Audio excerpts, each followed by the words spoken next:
So पहिली भेट कशी झालेली आठवते का? हो हो, कशी झालेली? कसं विसरणार.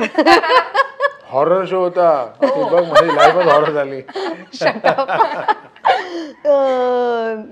म्हणजे आम्ही एक एक चॅनलसाठी किती वर्षापूर्वी, जवळजवळ झाली असतील 20-22 वर्ष झाली असतील, तेव्हा आम्ही हॉरर शो जसा हा म्हणाला त्याच्या शॉर्ट स्टोरीज असायच्या आणि त्याच्यासाठी आम्ही शूट करायला आलेलो. तर of course I was not suppose to shoot for that show, कारण मी दुसरं मराठी काहीतरी करणार होते, पण ते शूट कॅन्सल अचानक झालं आणि मी घरी डोंबिवलीला परत गेले की चला आता शूट नाहीये, घरी जाऊ. आणि ह्यानेही बरीच वर्ष काम सोडलेलं होतं, काम करत नव्हता तो, he was into his business. पण त्याच्याच मित्राचं प्रोडक्शन हाऊस असल्यामुळे त्याने त्याला रिक्वेस्ट केली की अरे चल ना, छोटंसं शूट आहे, 4-5 दिवसाचं शूट असेल, कर, काय फरक पडतो.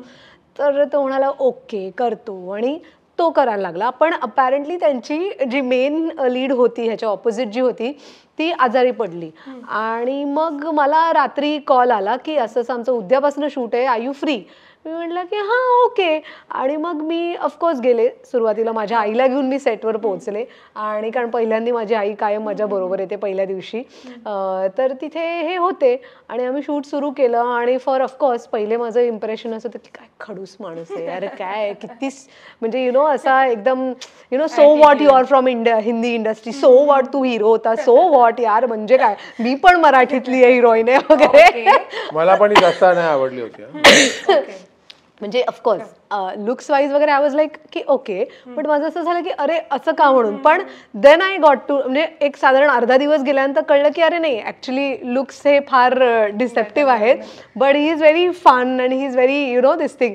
सो मग आमची मैत्री झाली छान. मग ते अपॅरेंटली त्या महिन्यात पावसाळा खूप होता आणि मडला आमचं शूट होतं आणि एवढा धुवाधार पाऊस झाला की आमचं शूट जे 4-5 दिवसाचं होतं ते जवळजवळ 10-15 दिवसावर लांबलं. आणि मग ती मैत्री झाली. आणि आमच्या सिरियलमध्ये अजूनही आमच्याच वयाचे काही सहकलाकार होते.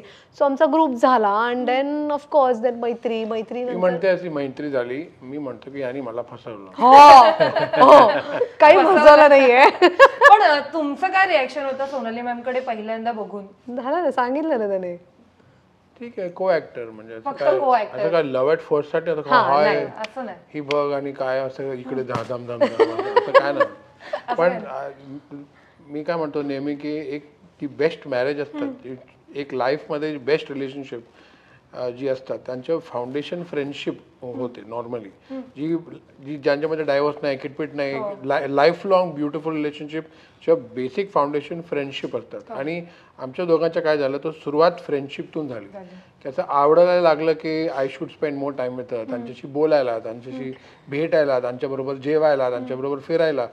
तो that started the genesis of the relationship started with it being a great friendship, which is why it is so strong in its foundation.